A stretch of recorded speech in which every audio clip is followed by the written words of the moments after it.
యేసు నామములో ప్రార్థించి వాక్య సందేశమును ప్రారంభిస్తున్నాను. పరమ తండ్రి, చతుర్వేది ఆమేన్ చెప్పండి. పిల్లగా చక్కగా కూర్చుందాం. మరి ఈరోజు సాక్షాత్ సమయం వేయలేకపోతున్నాను. వచ్చే ఆదివారం మరి సాక్షాత్ సమయం ఇస్తాను. ఈరోజు చెప్పడానికి వచ్చిన బిడ్డలు నెక్స్ట్ సండే మీరు సిద్ధపడి రండి. సో ప్రభు చిత్తానుసారంగా మరి ఈ నవంబర్ నెలలో కూడా ఉపవాస ప్రార్థనలు ప్రారంభించబడ్డాయి. మరి ఈరోజు 16వ రోజు. ప్రతి సంవత్సరం నవంబర్ నెలలో 21 దినాలు మనం ఉపవాసం ఉంటాం. ఇటువరకు ఎక్కువ 45 దినాలు ఉపవాస ప్రార్థనలు జరిగాయి. కానీ పరిశుద్ధాత్మదేవుడు 21 దినాల ఉపవాస ప్రార్థనలు ఎక్కువగా ప్రేరేపిస్తున్నాడు. కొన్ని సంవత్సరాల నుండి నవంబర్ నెల ఉపవాస ప్రార్థనలు చేయించు ఉన్నాం.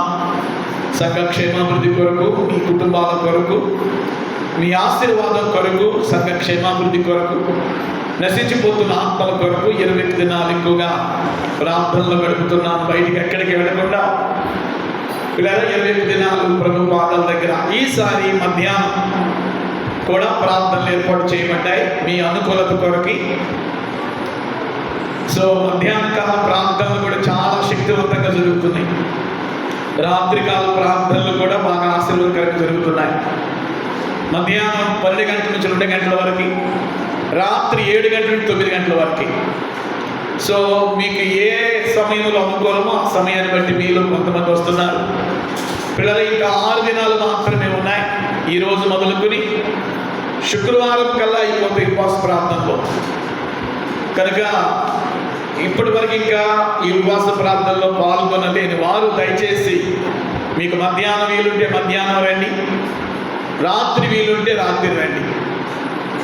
ఏదేమైనప్పటికీ రాకుండా మాత్రం ఉండవాకండి. సాకులు మాత్రం చెప్పడానికి అవకాశం లేకుండా చూసుకోండి. ఎందుకంటే సంవత్సరానికి ఒక్కసారి వచ్చే 21 దినాల ఉపవాస ప్రార్థనలు కనీసం పగలైనా రాత్రి అయినా మీకు ఎప్పుడు అనుకూలం ఉంటే అప్పుడు వచ్చి ప్రభు పాదాల దగ్గర గడపడం మనకెంతో ఆశీర్వాదం. పిల్లగా మరి ఉపవాస ప్రార్థనలో దేవుడు చేసే కార్యాలు చాలా ఉన్నాయి. దేవుని మహాకృపను బట్టి మీ అందరి కొరకు ప్రతిరోజు 2 పర్యాయాలు ప్రార్థన చేస్తున్నాం. పేరు పేరున మీ అందరినీ మేము జ్ఞాపకం చేసుకుంటున్నాం. మా ప్రార్థనలో ఆత్మీయ తల్లిగారు నేను ఇద్దరం కూడా రోజుకు 2 పర్యాయాలు పేరు పేరున మీ కొరకు మేము ప్రార్థన చేస్తున్నాం. పిల్లరా మరి మిగిలిన ఈ కొద్ది దినాల ఉపవాస ప్రార్థనలో పాల్గొనడానికి ట్రై చేయండి. అది మీకు ఎంతో ఆశీర్వాదం. పిల్లరా మరి ఇంకా కొన్ని ముఖ్యమైన అనౌన్స్మెంట్స్ నేను వాక్యం అయిన తర్వాత ఒక 2-3 ముఖ్యమైన అనౌన్స్మెంట్లు ఉన్నాయి. వాటిని నేను మీకు వాక్యం అయిన తర్వాత చివరిలో చేస్తాను. సో ఒక అరగంట దేవుని వాక్యాన్ని మనం విందాం. చేతులు పైకెత్తి స్తోత్రం చెప్పండి. హల్లెలూయా. చేతులెత్తి హల్లెలూయా. గత కొన్ని వారాల నుండి అత్యాశక్తి ప్రార్థన ద్వారా బైబిల్ గ్రంథంలో దేవుడు చేసిన కొన్ని కార్యాల గురించి మనం వింటున్నాం. బైబిల్ గ్రంథంలో దేవుడు ప్రార్థన ద్వారా ఎన్నో గొప్ప గొప్ప కార్యాలు చేసినట్లుగా మనకి ఆధారాలు ఉన్నాయి. Bible is a evidence. Bible మనకు ఒక గొప్ప ఆధారం. ఏమిటి అంటే ఒక్కొక్క భక్తుడు చేసిన ప్రార్థన మామూలు ప్రార్థన కాదు. వాళ్ళు చేసింది అత్యాశక్తితో కూడిన ప్రార్థన వాళ్ళు చేసినందున ఆ భక్తులు కానీ భక్తురాండ్రు కానీ దేవుని నుండి వారు పొందినటువంటి కొన్ని కార్యాలు బైబిల్ గ్రంథంలో ఉన్నాయి.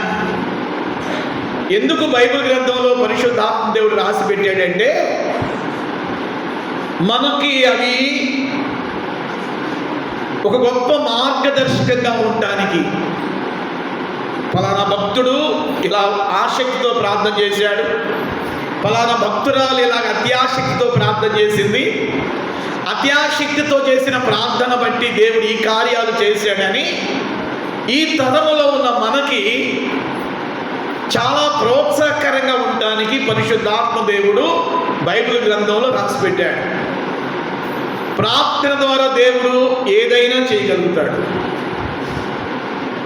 ఇంకా దేవుని నమ్ముకుని కూడా మీరు దేవుని నుండి ఇంకా ఏమి పొందుకోలేకపోతున్నారు అంటే మీరు చేసే ప్రార్థనలని సరి చేసుకోవాల్సిన అవసరం ఉంది. చాలా సంవత్సరాల క్రితం ఒక ఆంటీ వచ్చేది మన చర్చికి. అప్పుడప్పుడు వస్తూ ఉండేది, అలా కనబడి వెళ్ళింది. మెరుపు ఎలాగైతే అప్పుడప్పుడు వచ్చిందో అలాగ మెరుపులాగా వస్తూ ఉంటారు అప్పుడప్పుడు విశ్వాసులు. ఆంటీ ఏమనేదంటే, బాబు నా ప్రార్థన అసలు దేవుడు వింటున్నాడా? ఏంటంటే ఇలా అంటున్నారంటే, ఏం లేదు, బాగా ప్రార్థన చేస్తాను, ఏం జరగట్లేదు నా జీవితంలో, నా కుటుంబంలో ఏం జరగట్లేదు. నేనన్నాను, ఆంటీ మీరు ప్రార్థన చేస్తున్నారు, ఎలా ప్రార్థన చేస్తున్నారు? ప్రార్థనలో అత్యాశక్తి ఉందా? ప్రార్థనలో తీవ్రత ఉందా? ప్రార్థనలో పట్టుదల ఉందా? అత్యాశక్తితో చేసే ప్రార్థన ఆయన వినకుండా ఉంటాడా? నేను ఒక 3 దినాల క్రితం ఒక వీడియో పెట్టాను, మరి ఎంతమంది చూశారో. ఒక రైతు తనకి ఉన్న పొలంలో వరేశాడు, మందు చల్లుతూ ఉన్నాడు, యూరియా చల్లుతూ ఉన్నప్పుడు దానికి ముందు ఏం చేశాడంటే ప్రార్థన చేశాడు. నిజంగా ఆ ప్రార్థనలో ఎంత ఆసక్తి ఉందో మీరు గమనించండి. 70 సంవత్సరాల వయసులో ఉన్నటువంటి వృద్ధుడు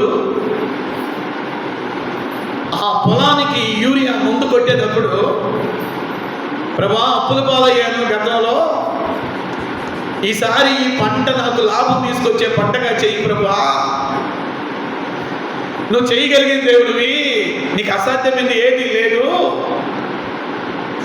అని ప్రార్థన చేస్తూ ఆ ప్రాంతంలో బైబిల్ గ్రంథంలో జరిగిన ఒక సంఘటన జ్ఞాపకం చేశాడు. ఒక విధవరాలు అప్పుల్లో ఉన్నప్పుడు పాత్రలు తెచ్చుకోమన్నావు, ఆ పాత్రలు ఖాళీ పాత్రలన్నీ తెచ్చుకుంటే ఆ పాత్రలు నింపావు కదా, ఈ పొలాన్ని ఈ పాత్రగా అనుకుని ప్రభా ఈ పాత్రను మంచి పంట నాకు దయచేయి ప్రభా అని. నిజంగా మీరు నమ్ముతారు లేదో, ఆ వీడియో నేను చూడగానే ఏడ్చేశాను. కళ్ళము నీళ్ళు చేసినాయి. అంటే పిల్లరా, ఆయన చేసిన ప్రాంతంలో ఎంత ఆసక్తి, అత్యాసక్తి, మామూలు ఆసక్తి కాదు, అత్యాసక్తి అని చెప్పవచ్చు. తనకు తెలుసు తన దేవుడు తనకు పంటిస్తాడని, తనకు తెలుసు దేవుడు ఈ సంవత్సరము వేయబోతున్న ఆ యొక్క రాబోతున్న పంటలో రాబడిని దేవుడు దీవిస్తాడని ఆ ముసలి వృద్ధుడు భక్తుడికి తెలుసు. అందుకే ఆ ప్రార్థనలో ఎంత అత్యాశక్తితో ప్రార్థన చేశాడో. ఒక 10 నిమిషాలు ఏడ్ చేశారు ఆ వీడియో చూసి. రాష్ట్రం మంది ఏంటి విన్నది వింటున్నారు. ఎందుకు నేను ఈ మాట జ్ఞాపకం చేస్తున్నానంటే, మనం ప్రార్థన చేస్తున్నాం కానీ ప్రార్థనలో అత్యాశక్తి అనేది కనబడతలేదు. సార్వత్రిక క్రైస్తవ సంఘం ప్రార్థన చేస్తుంది, నో డౌట్. కానీ ప్రార్థనలో దేవుడు ఏముండాలని కోరుతున్నాడంటే అత్యాశక్తి. అత్యాశక్తి. ఎస్, నువ్వు చేయగలిగిన దేవుడు, నువ్వు ఇస్తావు, నువ్వు చేస్తావు. అత్యాశక్తితో కూడిన ప్రార్థనలో పిల్లల పట్టుదల ఉండింది, తీవ్రత ఉండింది, పట్టుదల ఉండింది. ఎంత నమ్మకం ఉండింది అంటే దేవుడు ఇస్తాడు, దేవుడు చేస్తాడు, దేవుడు ఇస్తాడు, దేవుడు చేస్తాడు. మీరు ప్రార్థన చేస్తున్నారు, మంచిదే. మీ ప్రార్థనలో అత్యాశక్తి ఉందా? కొన్ని పర్యాయాలు సాతానుడు ఏం చేస్తాడంటే, నువ్వు ఎంత ప్రార్థన చేసినా నీ మనస్సులో అనుమానం పుట్టిస్తాడు, నీ మనస్సులో అపనమ్మికను పుట్టిస్తాడు, వాడు మనస్సు మీద దాడి చేస్తాడు, వాడు మనస్సును ఆక్రమించుకుంటాడు. అందుకే దేవుని బిడ్డల గురించి ప్రభు అన్నాడు, మీ మనస్సు అనే నడుమును కట్టుకోండి అన్నాడు. దేవుని బిడ్డలు మనస్సులో అనుమానం రాకూడదు, అపనమ్మిక రాకూడదు. ఒకసారి నువ్వు ప్రార్థన చేసావు, జరగలేదు, రెండోసారి ప్రార్థన చేయి, రెండోసారి కూడా జరగలేదు, మూడోసారి ప్రార్థన చేయి, ఏమవ్వాలి అంటే కొంత ఆలస్యం అవుతూ ఉంటే కార్యం, ప్రార్థన ఆ శక్తిని పెంచాలి ప్రియులారా. కొన్ని కార్యాలు మీ జీవితంలో ఆలస్యం అవుతున్నాయంటే మీరు తెలుసుకోవాలి, మామూలు ప్రార్థన చాలనే. ఆ మాట చెప్పండి, మామూలు ప్రార్థన చాలనే, చాలదు. చెకప్ యువర్ ప్రేయర్ లైఫ్ ప్రియులారా. మీ ప్రార్థన డోసు ఏం చేయాలంటే పెంచాలి పెంచాలి పెంచాలి.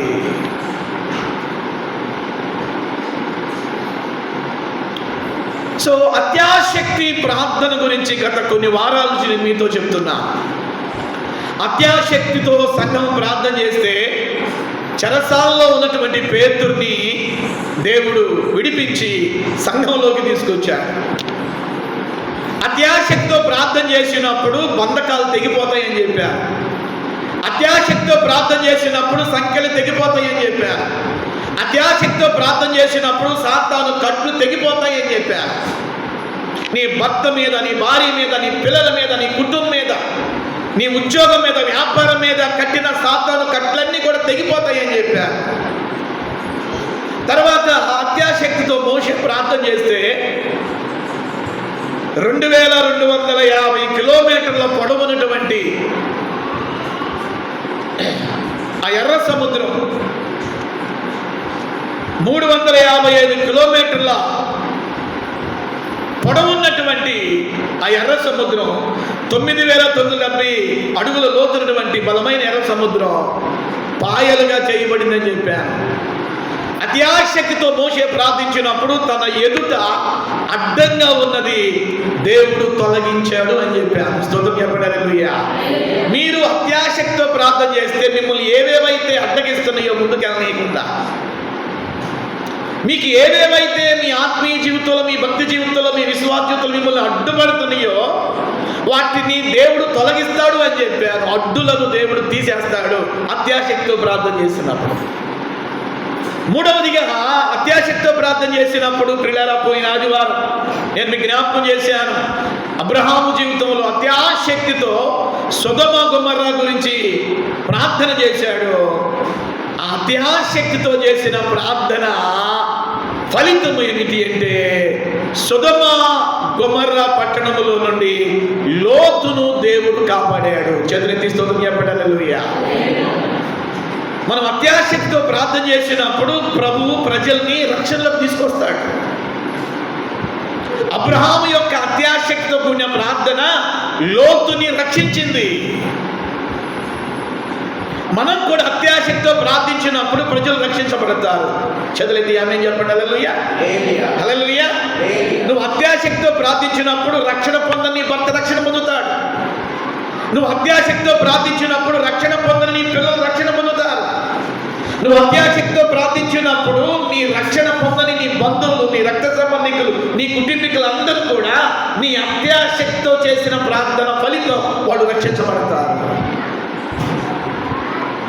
అబ్రహాము చేసిన ప్రార్థన ఎన్నిసార్లు ప్రార్థన చేశాడు?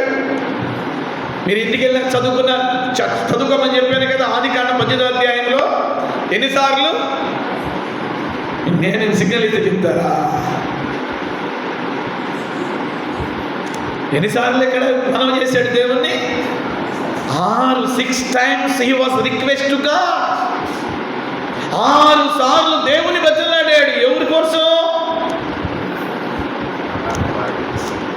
లోతు కొరకి. దేవుడికి తెలుసు ఎందుకు రిక్వెస్ట్ చేస్తున్నాడు. ఏం దేవుడు ఏమంతా అమాయకుడు కాదు. అబ్రహాము ఎక్కడి నుండి మొదలు పెట్టాడు? 50, 45, 40, 30, 20, 10. అంటే విజ్ఞాపనలో డోస్ పెంచాడే కానీ డోస్ ఎక్కడ తగ్గించలేదు. చివరికి పోయినసారి చెప్పాను, 10తోనే ఏం చేశాడు? ఆపేశాడు. అయినా దేవుడు శేషాన్ని మిగిల్చాడు. చెప్పడానికి హల్లెలూయా. హల్లెలూయా. అబ్రహాము అంతగా దేవుణ్ణి బ్రతిమలాడినా దేవుడికి అర్థమైంది. మీరు చదివితే అక్కడ లోతుని కాపాడయ్యా అని అబ్రహాం అడిగాడా? అడగలా. అబ్రహాము ఎందుకు విజ్ఞాపన చేస్తున్నాడో దేవునికి బాగా తెలుసు. తెలుసు. అందుకే అబ్రహాము విజ్ఞాపన ఫలితము, అబ్రహాము అత్యాశక్తితో కూడిన ప్రార్థన ఫలితము అని చెప్పొచ్చు. మన సబ్జెక్ట్ ఏంటి? అత్యాశక్తి. అబ్రహాము యొక్క అత్యాశక్తి ఫలితము అగ్ని గంధకాలం నుండి లోతు కుటుంబం ఏమైంది? రక్షించబడింది. ఇక్కడ నేను మీకు చెప్పాలనుకున్న మాట పోయిన ఆదివారం చెప్పాను, మరలా జ్ఞాపకం చేసి ముందుకెళ్తా. అబ్రహాము విజ్ఞాపన, అత్యాశక్తి కూడిన ప్రార్థన ఒక కుటుంబాన్ని కాపాడింది. చేతులెత్తి ఆమె చెప్పండి. హల్లెలూయా, హల్లెలూయా. ఈరోజు మిమ్మల్ని అడుగుతున్నాను ప్రియ దేవుని బిడ్డలారా, మీరు అత్యాశక్తితో ప్రార్థన చేస్తే మీరు చూస్తారు అనేకులు మీ కుటుంబంలో రక్షణ పొందటము. ఆమేన్, హల్లెలూయా. నేను మొట్టమొదటిగా మా ఇంట్లో రక్షించబడ్డా. నేను నా 18వ సంవత్సరంలోనే 17 నిండిని 18 ఎంటర్ అయ్యాను. ప్రభు నన్ను దర్శించాడు. నేను రక్షించబడిన తర్వాత నా కుటుంబీకులందరూ 1 by 1 మా గ్రామంలో నా ఫ్రెండ్స్ కొరకు నేను విజ్ఞాపన చేశాను, ఆసక్తితో ప్రార్థన చేశాను. నా ఫ్రెండ్స్లో చాలామంది మారారు. మా ఇంటి పక్కనే ఒకడు ఉంటాడు, వాడి పేరు సుబ్బారావు. వాడు నేను ఇద్దరు క్లాస్మేట్. వాడి రక్షణ కొరకు నేను ఎప్పుడు ప్రార్థన చేస్తూ ఉంటాను. రీసెంట్గా వాడు నాకు ఫోన్ చేశాడు, శామ్ నేను బాప్తిసం తీసుకున్నాను. చెప్పండి. హల్లెలూయా. కళ్ళంలో నీళ్ళు వచ్చింది. వాడు నన్ను ఎగతాళి చేసేవాడు. మా సొంత ఊరిలో మైక్లో నేను వాక్యం చెప్తా ఉంటే బయట ఉండి వాడు కామెడీ చేసేవాడు. అలాంటి కామెడీ చేసేవాడిని నేను ఊరు వెళ్ళినప్పుడల్లా కనబడతాడు. అరే శామ్ బాగున్నావా బాగున్నావా అంతా ఉండేవాడు. ఒరే రక్షించబడ్డావా, నువ్వు ప్రార్థనకి వెళ్తున్నావా, నువ్వు దేవుని నమ్ముకరని చెప్తా ఉంటే ఇంకా టైం ఉందలేరా అనేవాడు. రీసెంట్గా నాకు ఫోన్ చేసి నా నెంబర్ తీసుకున్నాడంట మా అన్నయ్య దగ్గర. తీసుకుని పిల్లరా ఫోన్ చేశాడు, శామ్ నేను రక్షించబడ్డాను, నా భార్య కూడా రక్షించబడింది, నా కొరకు ప్రార్థన చేస్తావా? అల్లప్పుడు నీళ్ళు వచ్చి నీ పిల్లరా. ఎందుకు నేను ఈ మాట జ్ఞాపకం చేస్తానంటే, మనం ఎవరి కొరకైతే అత్యాశక్తితో మనం ప్రార్థన చేస్తామో వాళ్ళు ఇప్పుడు కాకపోయినా రేపు కాకపోయినా ఒక దినాన ఖచ్చితంగా రక్షణ పొందుతారు. జార్జ్ ముల్లర్ అనేటటువంటి దైవజనుడు తన స్నేహితుడి రక్షణ కొరకంట 45 సంవత్సరాలు ప్రార్థన చేశాడంట. చెప్పాలి ఎన్ని సంవత్సరాలండి? మనం ఏం చేస్తాం? మనం అంత ఓపిక ఉండదు మనకి, అంత ప్రార్థనలో తీవ్రత కూడా మనకు ఉండదు. తన స్నేహితుడి రక్షణ కొరకు 45 సంవత్సరాలు ప్రార్థన చేశాడంట. సడన్గా జార్జ్ ముల్లర్ గారు చనిపోయాడు. చనిపోతే మీరు వినండి, ఆ జార్జ్ ముల్లర్ గారి సమాధి కార్యక్రమంలో నాలాంటి పాస్టర్ గారు ఆయన వాక్యం చెప్తున్నాడంట. నాలాంటి పాస్టర్ గారు ఆయన జార్జ్ ముల్లర్ గారి సమాధి కార్యక్రమంలో వాక్యం చెప్తా ఉంటే తన స్నేహితుడు బరియల్ కార్యక్రమానికి, సమాధి కార్యక్రమానికి వచ్చిన ఆ వ్యక్తి, ఆ దైవజనుడు వాక్యం చెప్తా ఉంటే ఏడ్చాడంట, పశ్చాత్తాపడ్డాడంట. ఆ రోజు భాస్కర్ చేతుల మైకి తీసుకుని, ఈరోజు నేను యేసు ప్రభుని నా దేవునికి అంగీకరిస్తున్నాను, నా స్నేహితుడు సమాధి కార్యక్రమం అని ఆ రోజు సాయంత్రమే వాక్యము చెప్పిన దైవజనుడు చేత బాప్తిసం పొందాడంట. ఆమె చెప్పాడు. హల్లెలూయా. ఆయన అంటాడు, ఆయన ఇచ్చిన స్టేట్మెంట్, నా స్నేహితుడు నా కొరకు 45 సంవత్సరాలు ప్రార్థన చేశాడు. 45 సంవత్సరాల ప్రార్థన ఈరోజు నన్ను రక్షణలోనికి తీసుకొచ్చింది. కొన్నిసార్లు ప్రార్థన ఫలితము మనకి వెంటనే కనబడదు. కొన్నిసార్లు మనం అనుకున్నంతగా దేవుడు వెంటనే స్పందించడు. వింటాడు, కానీ నీకు ప్రార్థనకి జవాబు ఇవ్వడానికి ఒక టైం ఉంది. పిల్లల అత్యాశక్తితో కూడిన ప్రార్థనకి దేవుడు ఖచ్చితంగా జవాబిస్తాడు. ఇవ్వకుండా మాత్రము ఉండడు. చేతులెత్తి ఆమేన్ చెప్పండి. హల్లెలూయా. చేతులెత్తి హల్లెలూయా. పిల్లలు, ఈరోజు నేను మీకు అత్యాశక్తితో ప్రార్థన చేసిన ఇంకొక వ్యక్తి నేను మీకు బైబిల్లో జ్ఞాపకం చేస్తాను. ఇద్దరిని జ్ఞాపకం చేస్తాను, ఎందుకంటే టైం మనకు చాలదు కాబట్టి ఇంకా రాబోయే ఆదివారాల్లో ఇంకా ఎక్కువ మంది నేను మీకు జ్ఞాపకం చేస్తాను అత్యాశక్తి ప్రార్థన చేసిన వాడు. చూడండి, రాజుల మొదటి గ్రంథము 17వ అధ్యాయము 20వ వచనాన్ని చదువుకుందాం. The book of 1 Kings chapter 17 verse 20. రాజుల మొదటి పుస్తకము 17వ అధ్యాయం 20వ వచనం. యెహోవా నా దేవా, నన్ను చేర్చుకొనిన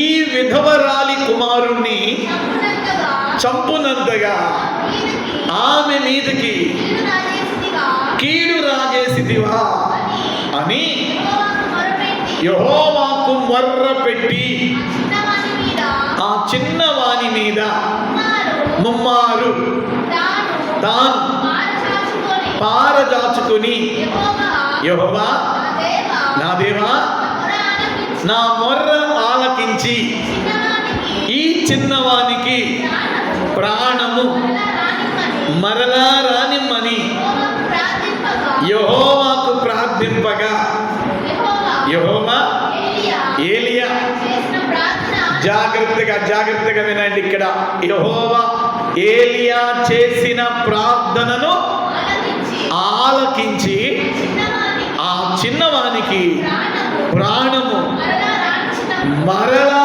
రానిచ్చినప్పుడు వాడు బ్రతికెను. ఈ మాట చెప్పండి, వాడు బ్రతికెను అనండి. కొంచెం గట్టిగా చెప్పండి. ఎవడు బ్రతికెను? ఆ చిన్నవాడు. ఏ చిన్నవాడు? నా వైపు చూడండి. అత్యాశక్తితో ప్రార్థన చేసినప్పుడు జరుగుతున్న కార్యాలు ఒక్కొక్కటి చెప్తా వచ్చాను మీకు. ఈ ఆదివారం కూడా ఇక్కడ మనకు ఒక భక్తుడు కనబడుతున్నాడు. ఆ భక్తుడి పేరేమిటి అంటే ఏలియా. ఏలియా గురించి మీకేం తెలుసు చెప్పండి. ఏలియా గురించి మీకేం తెలుసు? నాకేం తెలుసు పాస్టర్ గారు, నువ్వు చెబితే 2 ముక్కలు చెవిని వేసుకుంటాను వెళతాను అంటున్నారా? ఏలియా గురించి బైబిల్ ఏం చెప్తుందంటే దేవుని ప్రవక్త. He was prophet of God. అది మాత్రమే కాదు, ఏలియా గురించి బైబిల్ ఏం చెప్తుంది అంటే అతడు దేవుని కొరకు రోషం కలిగిన సేవకుడు. ఏం కలిగిన సేవకుడు? రోషం కలిగిన సేవకుడు. ఇశ్రాయేలీలందరూ దేవుణ్ణి విడిచి బయలు ప్రవక్తలను ఆరాధించడానికి వెళ్ళినప్పుడు ఏలియా ఒక్కడే దేవుని కొరకు నిలబడతాడు.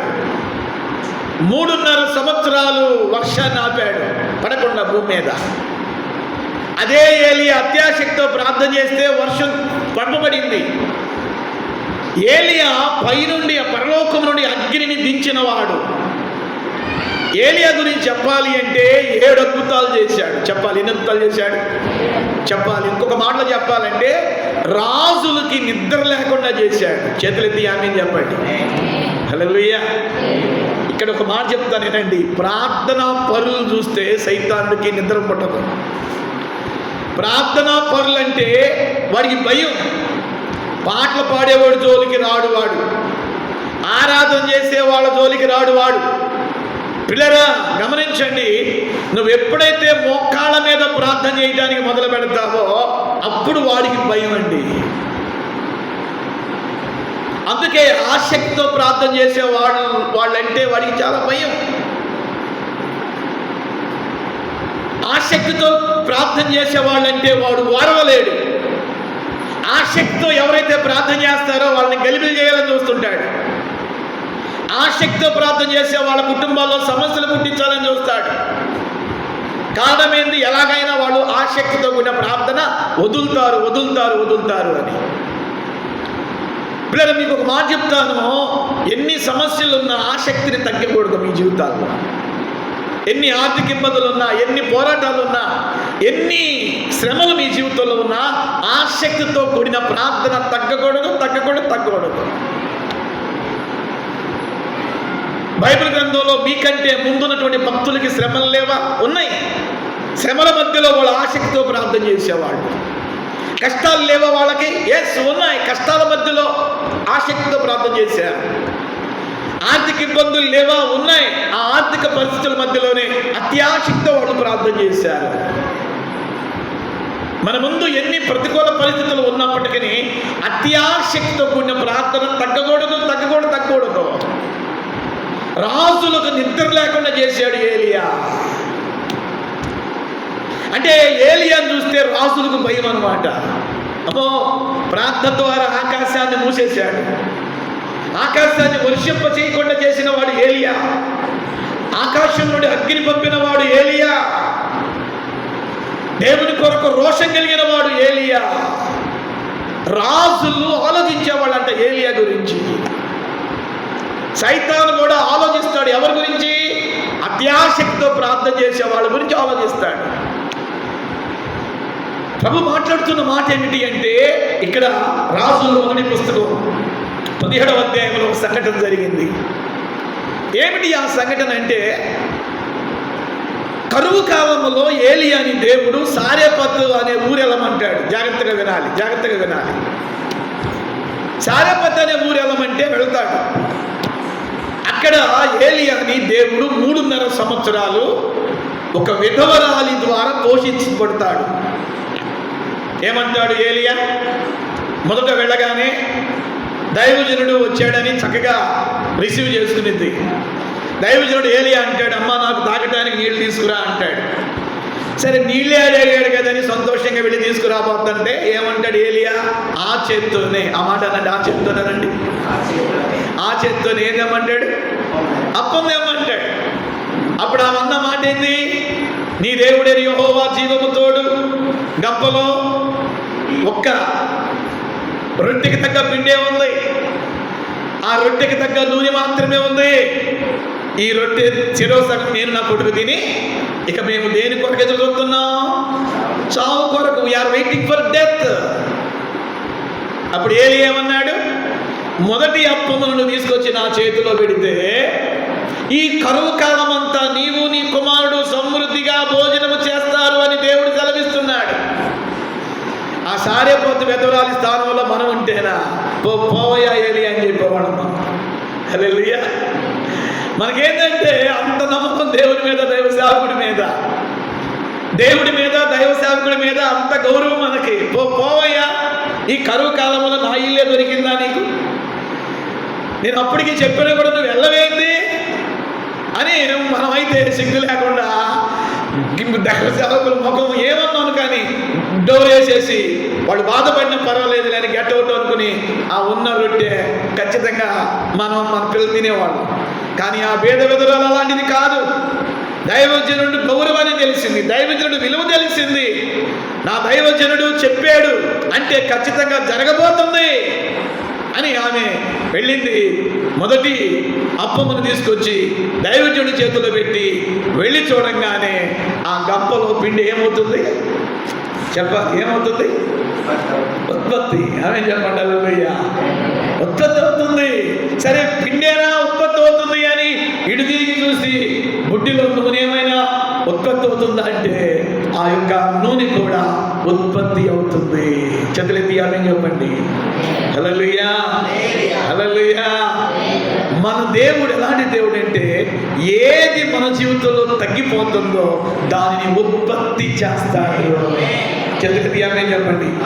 కొన్ని ప్రవచనాలు దేవుడు విడుదల చేస్తున్నాడు, రిసీవ్ చేసుకోండి. హల్లెలూయా, హల్లెలూయా. ఏది తక్కువగా ఉందో దాన్ని దేవుని చేతిలో మనం పెట్టినప్పుడు దేవుడు దానిని ప్రొడ్యూస్ చేస్తాడు. ఇప్పుడు అలాంటి విధవరాలు 3.5 సంవత్సరాలు కరువు లేకుండా దైవజనుడిని తన ఇంట్లో పెట్టుకుని, చెప్పాలి ఎక్కడ పెట్టుకుని? ఏలియా కూడా ఆ విధవరాలు ఇంట్లోనే. మనం బైబిల్ చూస్తే ఆ రాజుల 1 అధ్యాయంలో కరువు కాలం అంతా ఏలియా ఎక్కడున్నాడని చెప్తుందంటే బైబిల్ సారెపతులో ఉన్నాడు విధవరాలు ఇంట్లో. ఒక దైవజనుడిని పోషించిందాని ఆ ఇంట్లో దేవుని ఉత్పత్తి క్రమంగా జరుగుతుంది. ఏది తక్కువ కాలం, రొట్టె తగ్గలేదు, నూనె తగ్గలేదు, పోషణ తగ్గలేదు. ఆ ఊర్లో అంత కరువు వచ్చిన ఆ ఇంట్లో మాత్రం కరువు లేదు. మొత్తానికి పిల్లారా, అలాంటి కరువు కాలములో దైవజనుడిని పోషించిన విధవరాలి కుమారుడు చచ్చిపోయాడు. చెప్పాలి, ఏమైపోయాడు? చచ్చిపోయాడు. దైవజనుడు ఆ ఇంట్లో ఉండగానే జరిగింది. దైవజనుడు ఆ ఇంట్లో ఉండగానే జరిగింది. ఇప్పుడు దైవజనుడు ఏలియా దగ్గరకు ఆ విధవరాలు వచ్చింది. విధవరాలు వచ్చి, ఏమయ్యా, 3.5 సంవత్సరాలు నిన్ను నా ఇంట్లో పెట్టుకుని పోషించాను కదా, నా కొడుకు చచ్చిపోయాడు, నా పాపములను జ్ఞాపకం చేయడానికే వచ్చావా? చూడండి ఆమె ఎంత రియలైజ్ అవుతుందో. నా గతంలో నేనేదో పాపం చేసి ఉంటాను, అందుకే నా కొడుకు చచ్చిపోయాడు, ఆ పాపాన్ని జ్ఞాపకం చేయడానికి నువ్వు వచ్చావా అని దైవజనుడి మీద నిట్టూర్పులు విడుస్తూ మాట్లాడుతుంటే, దైవజనుడిని ఏలియా చేసిన పని ఏంటో తెలుసా? నువ్వు ఏడవబాకమ్మా, నువ్వు ఏడవబాకని ఆమెను కింద అలాగే ఉంచి తన మిద్ది మీదకి వెళ్ళి, పిల్లగా గమనించండి, ఆ విధవరాలి కుమారుణ్ణి ఆ గదిలో పైన పెట్టి ఇప్పుడు ఒక చిన్నపాటి ప్రార్థన చేస్తున్నాడు. ఏమని ప్రార్థన చేస్తాడు తెలుసా? యెహోవా, ఈ 3.5 సంవత్సరాలు నన్ను చేర్చుకుంది కదా ఈ విధవరాలు, ఈ 3.5 సంవత్సరాలు ఈ ఇంటిలో నేను ఆశ్రయం పొందాను కదా, ఈ 3.5 సంవత్సరాలు నాకు ఏది తక్కువ కాకుండా, నాకు ఏది లోటు కాకుండా నన్ను పోషించిన ఈ విధవరాలి కుమారుణ్ణి నువ్వు తీసుకోవటం నీకు న్యాయమా? కాబట్టి నువ్వేం చేస్తావంటే, ఇదిగో చచ్చిపోయిన ఈ బిడ్డని బ్రతికించు అని ఆ చచ్చిపోయినటువంటి ఆ కుమారుడు కొరకు ఏలియా దేవుణ్ణి ప్రార్థన చేశాడు. చచ్చిపోయినటువంటి తన ఆ యొక్క విధవరాలి కుమారుడు కొరకు ఏలియా ప్రార్థించేశాడు. బైబిల్ చెప్తుంది, తెలుగులోనేమో మర్రపెట్టననే మాట ఉంది, ఇంగ్లీష్ బైబిల్లో చూస్తే ఎలైజా వాజ్ క్రై అవుట్ అనే మాట ఉండింది. Prophet Elijah was cry out to God. అతి ఆసక్తితో దేవునికి అట్లా ప్రార్థన చేశాడంట. ఈ మాట చెప్పండి, ఏ ఆసక్తి? ఆ మాట చెప్పండి, ఏ ఆసక్తి? నా వైపు చూడండి. శవం ముందుంది, డెడ్ బాడీ ముందుంది. డెడ్ బాడీ ముందుంటే ఏలియా చేసిన అత్యాసక్తితో కూడా ప్రార్థన చూడండి. ఎలాంటి ప్రార్థన చేశాడో తెలుసా? అత్యాసక్తితో కూడిన ప్రార్థన చేశాడు. అయ్యా, 3.5 సంవత్సరాలు నాకు ఆశ్రయం ఇచ్చిన ఈ తల్లి, 3.5 సంవత్సరాలు నాకు పరిచయం చేసిన ఈ కుటుంబం, 3.5 సంవత్సరాలు నన్ను పోషించినటువంటి ఈ పేద విధవరాలి కుమారుడిని నువ్వు బ్రతికించు.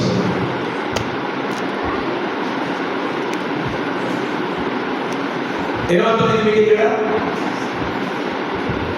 శవము తన ఎదుట ఉన్నప్పుడు, నిర్జీవమైనటువంటి స్థితి తన కళ్ళ ఎదుట ఉన్నప్పుడు, నిర్జీవమైనటువంటి ఒక వ్యక్తి తన కళ్ళ ఎదుట ఉన్నప్పుడు ఏలియా అత్యాసక్తితో ప్రార్థన చేశాడు. అత్యాసక్తితో చేసిన ప్రార్థన ఫలితం ఏంటో తెలుసా? నిర్జీవంగా ఉన్నటువంటి ఆ బాలుడు జీవంతో బయటకు వచ్చాడు. హల్లెలూయా, హల్లెలూయా. ఇక నేను మీకు చెప్పాలనుకున్న ఒక అద్భుతమైన ప్రవచన వాక్యం ఏంటో తెలుసా? ఏలియా ఎలాగైతే అత్యాసక్తితో ప్రార్థన చేయడం బట్టి నిర్జీవమైనటువంటి ఆ వ్యక్తిలోకి జీవం వచ్చిందో, మీరు కూడా అత్యాసక్తితో మీరు ప్రార్థన చేస్తే మీ ఇంట్లో ఎక్కడెక్కడ ఏమేమి విషయాల్లో జీవము లేని స్థితిలో ఉన్నాయో, ఏ విషయాలు డెడ్ స్థితిలో ఉన్నాయో, ఏ విషయాలు చచ్చిన స్థితిలో ఉన్నాయో, మనుషులే కావచ్చు, కుటుంబ పరిస్థితులే కావచ్చు. కొన్ని కుటుంబాల్లో కొన్ని పరిస్థితులు చచ్చిన స్థితిలో ఉంటున్నాయి, కొన్ని సిచ్యువేషన్స్ డెడ్ కండిషన్ లో ఉంటున్నాయి, భార్యాభర్తల సంబంధాలు డెడ్ కండిషన్ లో ఉంటున్నాయి, తల్లిదండ్రులకు పిల్లల మధ్య సంబంధాలు డెడ్ కండిషన్ లో ఉంటున్నాయి, కుటుంబంలో కొన్ని పరిస్థితులు మృతమైనటువంటి స్థితిలో ఉంటున్నాయి. ఆ మాట చెప్పండి, ఏ స్థితి చెప్పాలి? మాట గట్టిగా పలకండి. మృతమైన స్థితి, మృతమైన స్థితిలో ఉంటున్నాయి కొన్ని పరిస్థితులు కుటుంబాల్లో జీవము లేని పరిస్థితి, కుటుంబాల్లో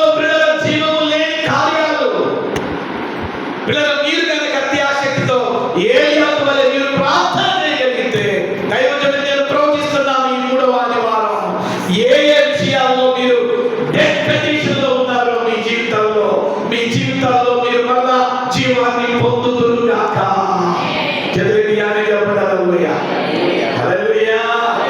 కొంతమంది దేవుని నమ్ముకుని కూడా పిల్లల జీవం లేని స్థితిలో ఉంటున్నారు. విశ్వాసంలో జీవం లేదు, దేవుని వాక్యము చదువులో జీవం లేదు, ఉపవాసం ముగిటిలో జీవం లేదు. ప్రతి సంవత్సరం పెట్టుకుంటాడే భాస్కర్, నేను ఎలాగపోతే నేను ఒక్కదాన్ని నా మందిరంలో చాలా మంది ఉన్నారు కదా. ఈ ఉపవాస ప్రాంతాలు ఎందుకంటే నీకు జీవాన్ని ఇవ్వడానికి. నువ్వు ఎక్కడ నిర్జీవంగా ఉన్నావు? భక్తిలో నిర్జీవంగా ఉన్నావా?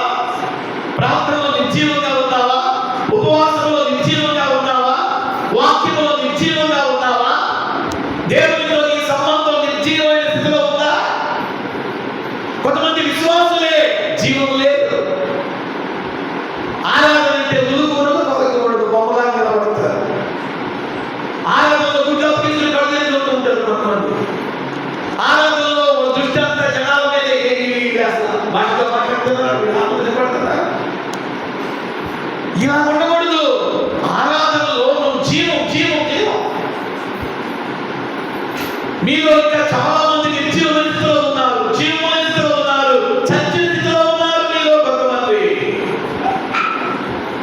మా దేవునికి అలాంటి నచ్చదండి. మా దేవునికి ఏది నచ్చుతుంది అంటే ఆయన జీవం కలిగిన వాడు, ఆయన బిడ్డలుగా కూడా జీవం కలిగిన వాడు. హల్లెలూయా, హల్లెలూయా. విశ్వాసంలో జీవం ఉండాలి, ప్రార్థనలో జీవం ఉండాలి, పరిచర్యలో జీవం ఉండాలి. చాలా మంది పాస్టర్లు అంటారు, అన్నా